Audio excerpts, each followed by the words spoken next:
kababayan, may nakita tayo si nanay. So lapitan natin mga kababayan at bigyan natin ng konting tulong.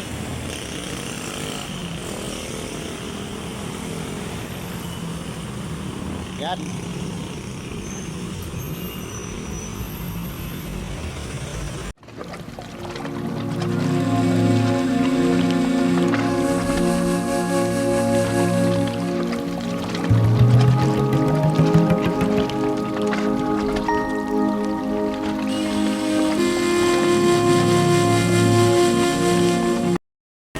Wala ka pa masahe, Nay. Kumain ako kayo. Alam mo pangalan ni Nay? Emilia Si Calon. Emilia Bungkalon, taga rito ho kayo? Hindi, Eldorado po. Eldorado? Emilia Eldorado? Opo. Taga rito ho kayo, Nay? Dito po mismo? Opo, sakop na kami po. Sakop na Antipolo. Ilang taon na kayo, Nay? 63. 63? Si Nanay Emilia, nagtatrabaho, 63 years old. So nakita kasi kita kanina na nagkakaupo parang malungkot ka kaya nilapitan kita eh. So ilang taon na kayo nagtatrabaho nagwawalis ho kayo ng kalsada na Opo. Oo, nagwawalis sila sa kalsada yan o. Nagwawalis Isang taon na. dito po sa Antipolo po. Opo. So si Nanay nakita ko mga kababayan, mga kaupaw. Yan parang malungkot siya kanina eh. Malungkot si Nanay. So Nay, anong oras ho kayo nagtatrabaho, Nay? 6 to 10. 6:10 ng pa-uwi ka na po mamaya-maya. Opo. Kailan na ho anak niyo, Nay? 4. 4? Puro malalaki na ho? Mga maliit pa yung dalawa. Maliliit pa. So yung asawa mo, Nay, katuwang mo sa buhay? Stroke po. Na-stroke, ikaw na lang pala. Kawawa. Na lang po. Kawawa naman mga kababayan, mga kapaw. Si Nanay na lang pala yung yung bumubuhay sa pamilya niya. So yung mga maanak mo na maliliit pa, no? So monthly ho ang sahod ng niyo, Nay, trabaho nyo? Po? Monthlyhan nyo kayo o lingguhan?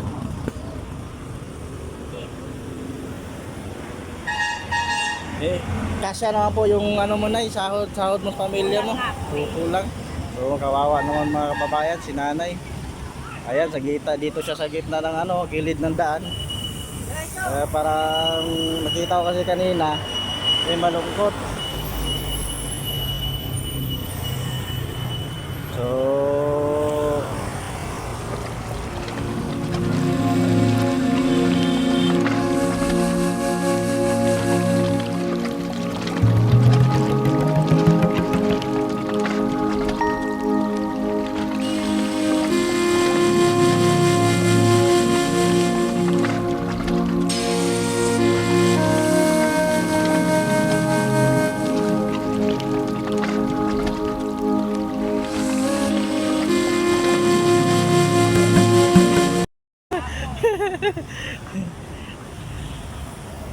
So Nay, kung saan sakaling Nay, saan mo kayo? Taga rito lang ho talaga kayo, Nay?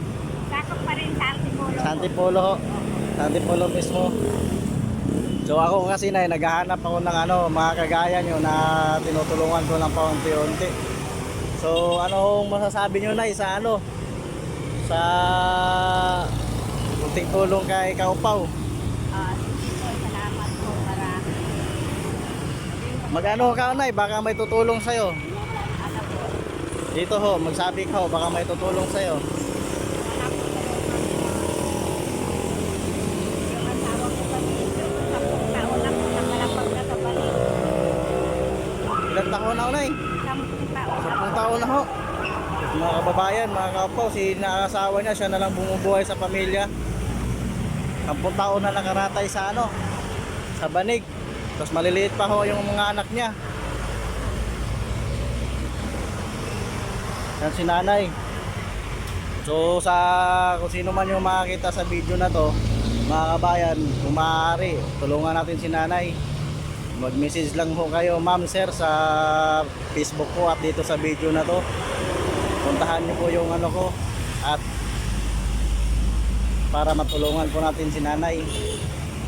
Kaya kawawa naman, 63 years old. Siya na lang pala ang bumubuhay sa pamilya niya.